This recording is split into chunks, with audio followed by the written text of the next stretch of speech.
Good afternoon. Today I want to bid you welcome from another famous Minnesotan. His name was Prince, and he started off, "Dearly beloved, we have gathered here today to get through this thing called life." And I think that's what Dana would want us to do today, is to get through this thing that we call life. I have an opening reading from Reverend Ed that kind of sums up a lot of why we're here today.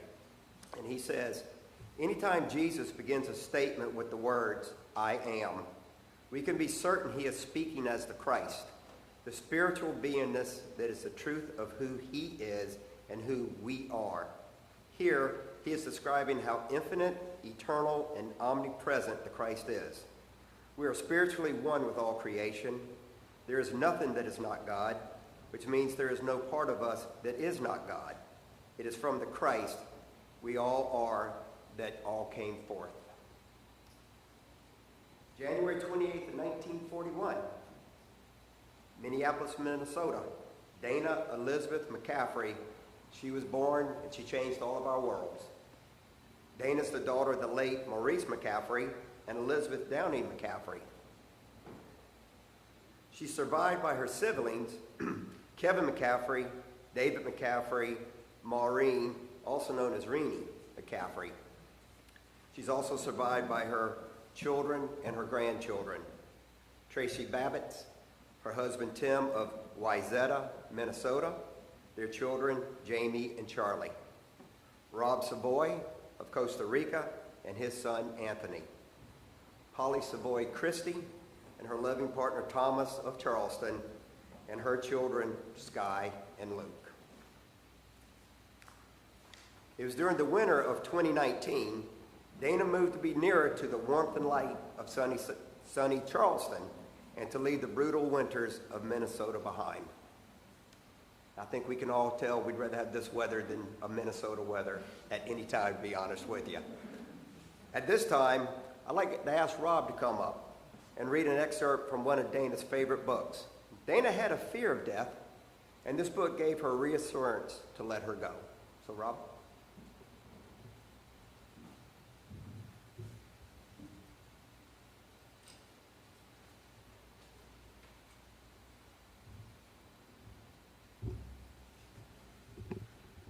Good afternoon.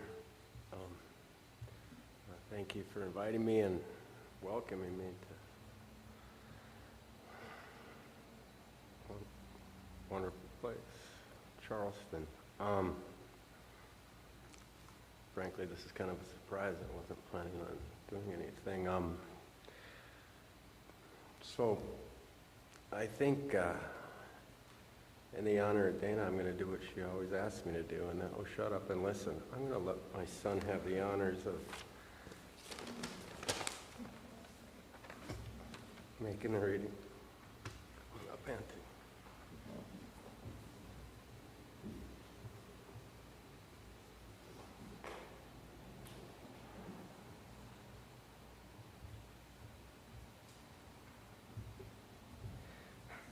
Good afternoon. The Fall of Freddie DeLeve, adapted from the novel by Leo Buscaglia.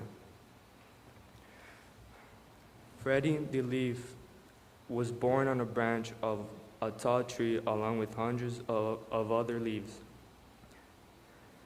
Together, they danced in the breeze and played in the sun. Daniel was the largest leaf and Freddie's best friend. He explained to Freddie that they were part of a tree in a park and about birds, the sun, and the moon. Freddie loved being a leaf. In summer, many people came to the park. "Let's all give them some shade," said Daniel. "Making people happy is part of our purpose in life." Old people sat under the tree and talked. Children ran around and laughed. It was fun to watch them. Summer passed and fall came. The leaves turned red and yellow. They were all very beautiful. One day, some of the leaves were blown off by a strong cold wind. The leaves became frightened. "What's happening?" they said.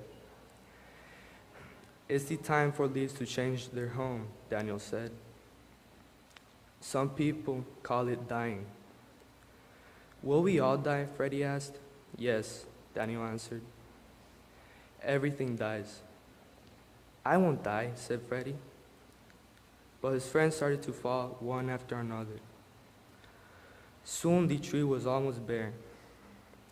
I'm afraid of dying, Freddie told Daniel. We're all afraid of dying. We're all afraid of things we don't know, Daniel said. But you are not afraid when spring became summer or when summer became fall. Changes are natural. Will we return in spring? Freddie asked. I don't know, but life will. Life lasts forever, and we're part of it, answered Daniel. We only fall and die. Why are we here? Freddie asked again. Daniel said, for the friends, the sun, and the shade. Remember the breeze, the people, and the colors in fall. Isn't that enough? That afternoon, Daniel fell with a smile. Freddie was the only leaf left. The first snow fell the next morning. The wind came and took Freddie from his branch. It didn't hurt at all. As he fell, he saw the whole tree for the first time. He remembered Daniel's words, life lasts forever. Freddie landed on the soft snow. He closed his eyes and went to sleep. In the tree and the ground, there were already plans for new leaves in spring. And yeah.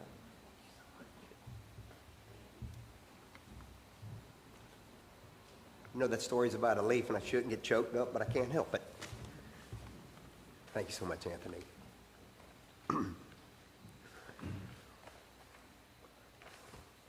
At this time, we're going to have a video with Frank Sinatra and Uri Becker playing the violin. So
Let that soak in a little bit. Beautiful music, beautiful singing, and just a beautiful family. I got a couple things I'd like to read to you now. One of them is from Dana that she wrote directly to her children and grandchildren. So I'd like it. Is that in the way? Too loud? Oh, you can't hear? Can you hear me? Oh, okay. I'm sorry. So this was written from Dana to her children and her grandchildren. And this is what she says. I want my children and grandboys to know they are so important in my life. They are each so different. My wish for them is they will be the best and the happiest that they want to be. Take charge of your own destiny and do it your way. Seek out the resources, people, and angels that will help you get to the positive, happy, productive side of life. Have pride. Live a life you are proud of. Seek out ways to benefit others. Love one another. Have fun. Make time for happy. But most importantly, stay out of trouble. So, as we can all hear her saying that, I do want to read something that Jay Glasgow from the hospice chaplain wrote. He said, I had the pleasure of getting to know Dana over the last couple years in my role as a hospice chaplain. Miss Dana was sharp, witty, tough, vulnerable, demanding, and hilarious, all rolled up into one. Like most of us, she had good days and bad days. Every time I ever visited with Dana, she expressed fierce love for her family. She had a big heart for her children and her grandchildren. Dana expressed gratitude and encouragement to me personally. Dana was well versed in world affairs and was inquisitive about spiritual issues. I'm a better person for having met her. At this time, I'd like to ask Tracy to come up and say a few words.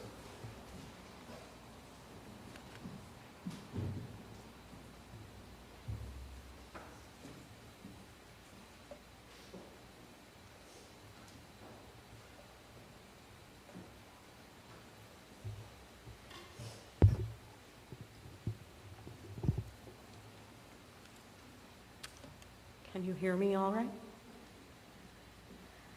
Wow, what a beautiful, relevant life, and what a beautiful, relevant soul. Thank you so much for being here. I'd like to express my sincere gratitude for all who could join us today. Thank you to those joining us by video. And special thank you to Ellen DeHaven, who is sponsoring a viewing at her office. I am so thankful for the Earth Angels who became so important to my mom, Nancy, Mary, and Marilyn, and also indebted to Polly and her family for building a support system around Mom for the last 3.5 years.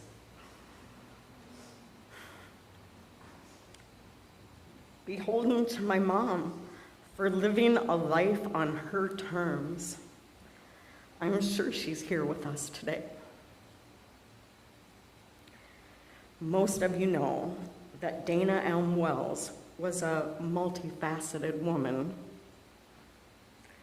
Spiritually and religion were no exceptions. She was born into an Episcopalian family, married a Catholic man, and instilled in me an openness and desire to learn about other religious practices. I used to look forward to spending Saturday nights as a child at a friend's house so that I could go to church with their families and see what their churches were like. The best gift that my mother ever gave to me was when I was in 2nd grade. She was just becoming separated from my father. It was Easter. And she taught me that I could go into the woods and sit on a log. I didn't have to be in a church, and I didn't have to have a spiritual guru with me.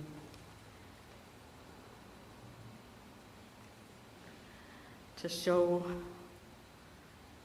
that there was spirituality, and I was just met by God where I was. So I thank you for supporting our family, your love today, and all the days that you have been with us on this journey. And I would also like to thank a couple of people who aren't with us that were so very special, and I hope you're watching.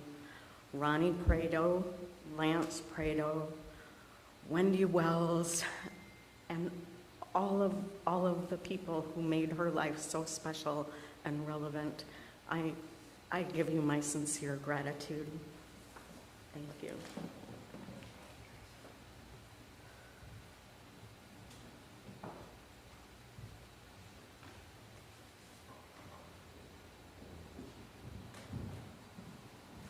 At this time, will Ms. Polly come forward?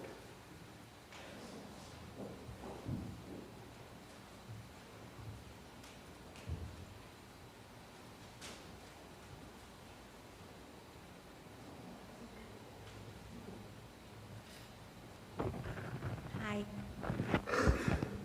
Thank you for coming. Thank you for being a part of my mama's life and mine.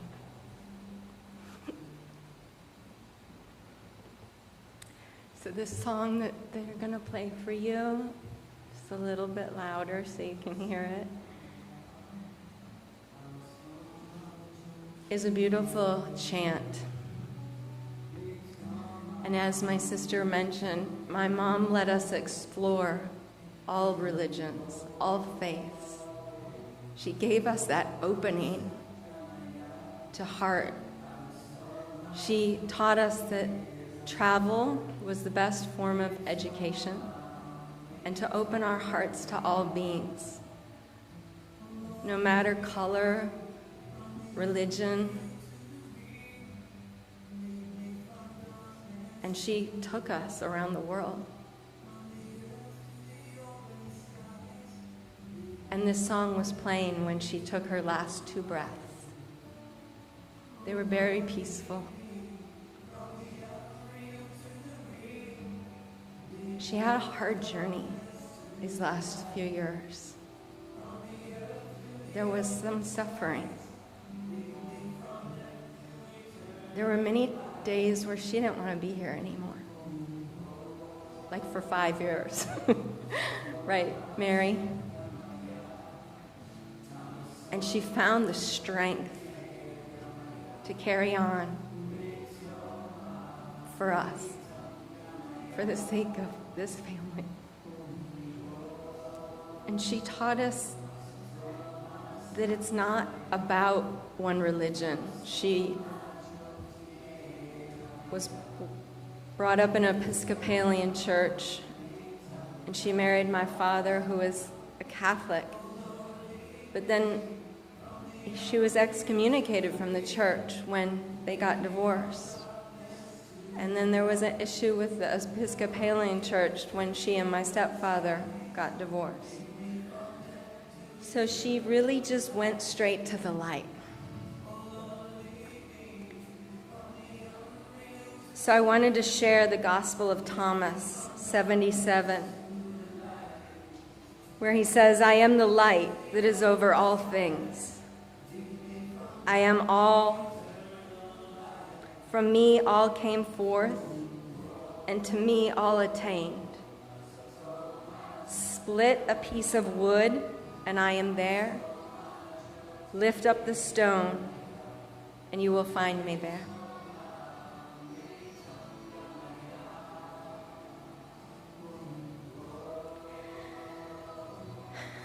So my mom began to transition a few weeks before she actually passed. And there were times where she would go in and out of consciousness, like for days. And then someone would come to visit, like her brother, or Sky, or Luke. And she would come back. And Mary and Nancy and Marilyn told me they've never seen anything like it. That woman's will to stay in form, in body, was incredible. and maybe slightly afraid, too, of death.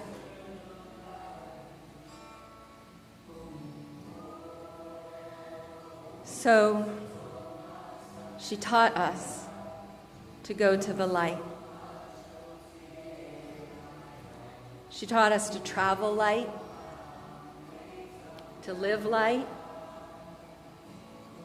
to spread the light, and to be the light.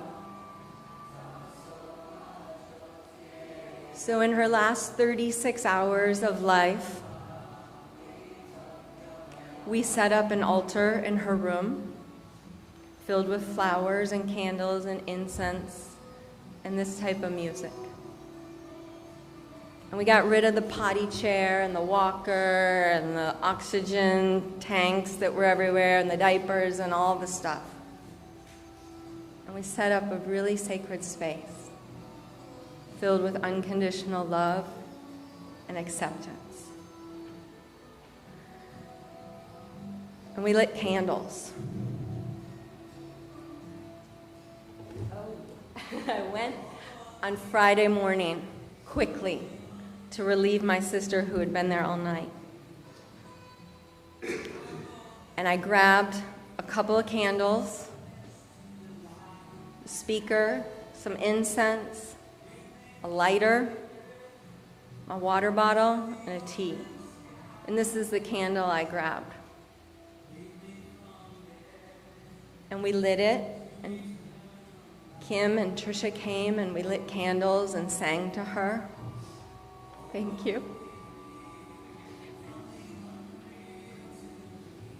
And those candles burned during her entire transition in and out of consciousness. And most of you know, like, I touch bodies all day long for a living, and it was really fascinating watching this process where the soul begins to leave the body. It was beautiful. It was sacred. It was scary.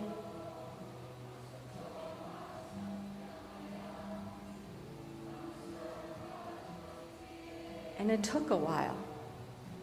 Like, this child took 36 hours to come into the earth, that one with the big head. And she took 36 hours to leave. And Ann Christie, it was almost just as painful.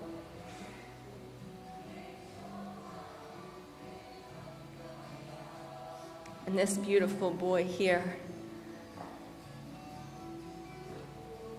When my sister and I carried the candles down, well, let me back up. We had some rituals we wanted to do. She offered an incredible Akashic ancestral healing meditation that our family needed. And my brother and Anthony came and said their goodbyes and blessed her. And it was a very sacred time in the midnight hours of Saturday with Luke and Thomas and Sky and Spirit. And then we prepared oil and sang the Moksha mantra. Thank you for teaching it to me, Andrea. It's a liberation song to set the spirit free.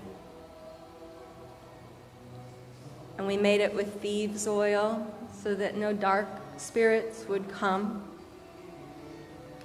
And we rubbed her body and blessed it and thanked her womb, which was the last part to stay warm, for carrying us.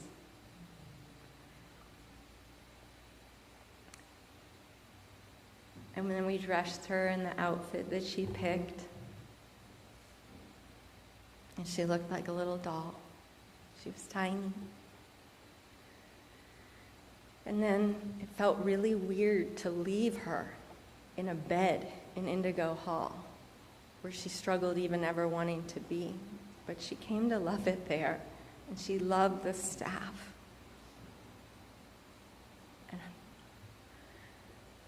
we were like, should we stay? Should we go? Where's Rob? Where's Waldo?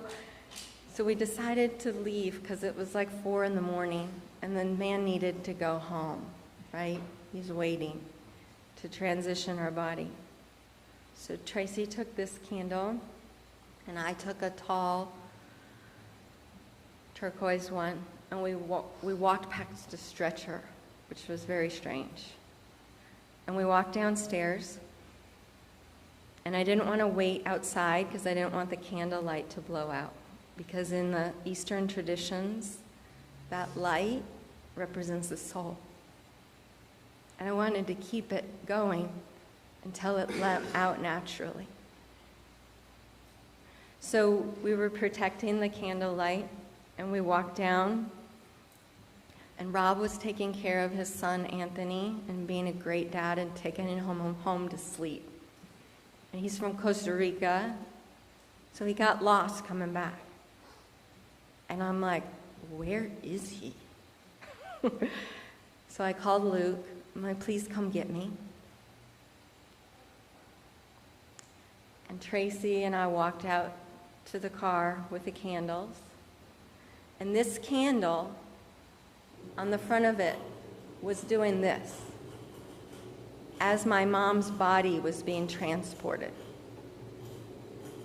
And it was sparking. It was loud. Luke's like, blow that thing out, Mom. It's going to start fire. And I missed a little part I was going to share, but that was that they didn't want to bring her past us on the stretcher. And we were like, and the candle flame stilled when they stopped her body.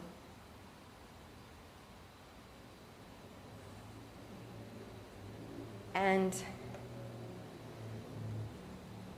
then it started again when they moved her body. Can we go back just a little bit?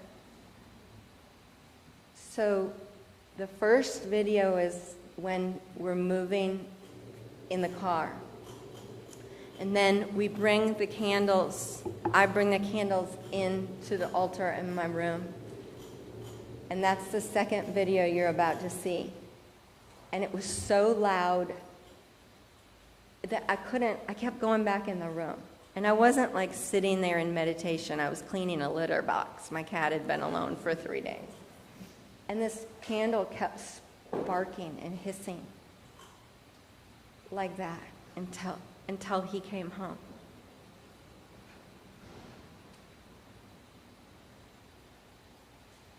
And then it went out. And I didn't realize what that candle said on the front when I grabbed it in a rush that Friday morning. It said DW home. And my sister and I had a little bit of conflict about whether to bring my mom home or not move her. And I believe, and we got through it, just like all families do. And we learned to let go, both of us. And I believe it was my mom telling us, I'm home. I'm in the light. And that turquoise candle that you see right there, it burned from Saturday morning until somewhere between 4:34 and 8:06 on Thursday morning. Isn't there something about that in the Jewish religion? It was incredible. And the candle went out, and the next day she was cremated. And I know that woman just taught us to be light. She became the light. And so I ask of all of us, while we're in these bodies, to travel light, live light, spread the light, and be the light. Thank you.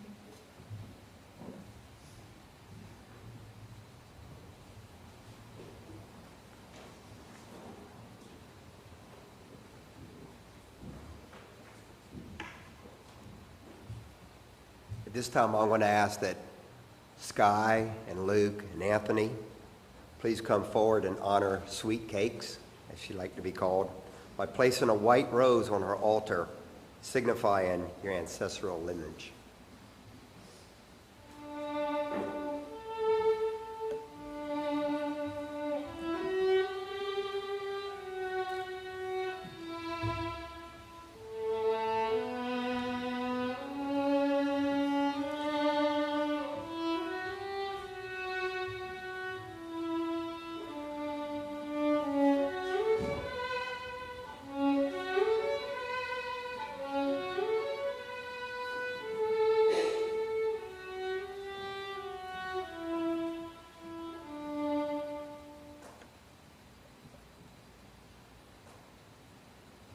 The family is deeply indebted to Dana's extraordinary caregivers, Mary West, Nancy Appetit, and Marilyn Huff, as signified by another white rose.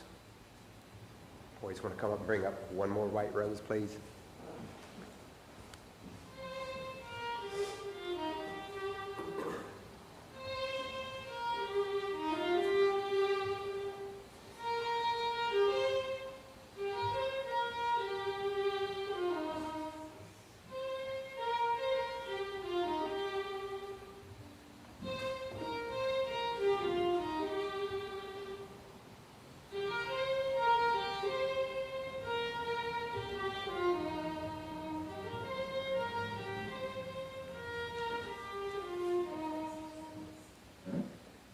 So in conclusion, Dana bought these 3 biodegradable urns that you see in front of you. She asked that her ashes be separated into 3 sections, which you will find in there. She wanted one to be spread around Mars Island that will flow into the Atlantic Ocean. She wanted one to be spread by her son, Rob, down in Costa Rica, so it will flow in the Pacific Ocean. And she's asked that Tracy take the 3rd one back to Lake Minnetonka that will flow down the Mississippi and into the Gulf Stream in the Gulf of Mexico. So anytime that you look out on this great big blue ball that we call the Earth, you will find Dana somewhere.